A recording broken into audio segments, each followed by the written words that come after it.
4 दिन बाद मतलब 2 सितंबर को पुलिस मंगेश यादव के घर पहुंचती है। आधे कपड़ों में लेटे हुए मंगेश को पुलिस रात के करीब 2 बजे अपने साथ लेकर चली जाती है। 2 को लेके गई। 3 दिन बाद 5 सितंबर की सुबह मंगेश को तथाकथित एनकाउंटर में मार दिया जाता है। तो अगर पुलिस का इरादा मंगेश को जिंदा गिरफ्तार करने का होता तो पुलिस सिर्फ एक गोली मारकर उनको पकड़ सकती थी। एसटीएफ ने मंगेश को 4 गोलियां मारी और वो चारों गोलियां उसको पैर से ऊपर के हिस्से में मारी गई। इस एनकाउंटर को जूता नहीं चप्पल पहनकर अंजाम देने वाले यूपी एसटीएफ के सीओ धर्मेश कुमार शाही हैं। मंगेश एनकाउंटर की जांच भी डीके शाही के सजाती अधिकारी एसडीएम विदुषी सिंह को दी गई है। ये वही डीके शाही हैं जिनकी पत्नी रितु शाही बीजेपी की नेता हैं। असलियत तो ये है कि आक्रोश दिखाने वाले लगभग सारे न्यूज रूम में दलितों, आदिवासियों और पिछड़ों का कोई प्रतिनिधित्व ही नहीं। यादव के एनकाउंटर पर सवाल क्या खड़े हुए, कुछ लोग बड़े विचलित हो गए। लोग तो यहां तक कहने लगे कि आपको अपराधी की भी जाति दिख रही है। लेकिन कुछ सच ऐसा है जो जान लेना जरूरी है। दिन था 28 अगस्त और दिन दिहाड़े सुल्तानपुर शहर में मशहूर सर्राफ भरत जी ज्वेलर्स के यहां करीब 1.5 करोड़ रुपए की लूट हुई।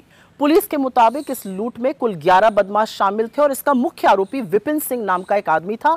इस पर गुजरात से लेकर उत्तर प्रदेश तक 8 जिलों में लूट के, चोरी के, हत्या के प्रयास के, डकैती के करीब 36 मुकदमे दर्ज हैं। लेकिन विपिन सिंह बड़े नाटकीय तरीके से पुलिस को चकमा देता है और 4 सितंबर को जाके कोर्ट में सरेंडर कर देता है। लूट के 4 दिन बाद मतलब 2 सितंबर को पुलिस मंगेश यादव के घर पहुंचती है। आधे कपड़ों में लेटे हुए मंगेश को पुलिस रात के करीब 2 बजे अपने साथ लेकर चली जाती है। इसके 3 दिन बाद 2 को लेके गई। 3 दिन बाद 5 सितंबर की सुबह मंगेश को तथाकथित एनकाउंटर में मार दिया जाता है। एसटीएफ दावा करती है कि मंगेश के पास से 32 बोर की पिस्टल, 315 बोर का तमंचा, बाइक और लूटे हुए जेवर बरामद किए गए। अभी तक ये जेवरात कहीं दिखे नहीं है। इसके अलावा पुलिस जब मंगेश को अपने साथ लेके गई थी तब वो निहत्था था, ये उसके परिवार का कहना, उसके पास कुछ नहीं था।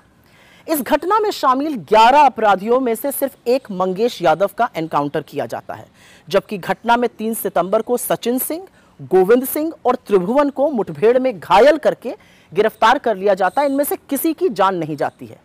तो अगर पुलिस का इरादा मंगेश को जिंदा गिरफ्तार करने का होता तो पुलिस सिर्फ एक गोली मारकर उनको पकड़ सकती थी, जैसा इस मामले में 3 और अपराधियों के साथ किया गया। मगर एसटीएफ ने मंगेश को 4 गोलियां मारी और वो चारों गोलियां उसको पैर से ऊपर के हिस्से में मारी गई।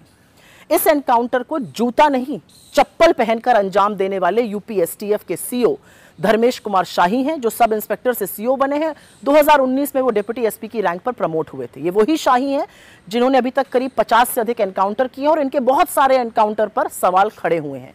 ये वही डीके शाही हैं जिनकी पत्नी रितु शाही बीजेपी की नेता हैं।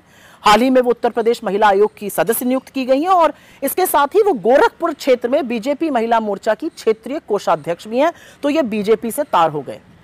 मंगेश एनकाउंटर की जांच भी डीके शाही के सजाती अधिकारी एसडीएम विदुषी सिंह को दी गई है। इसमें तो किसी को कोई अचंभा हो ही नहीं सकता है। खैर, जो लोग अपराधी की जाति पर उठ रहे सवालों से विचलित थे, क्या अब उनके पास कोई जवाब है? क्या अब वो आक्रोश नहीं दिखाएंगे?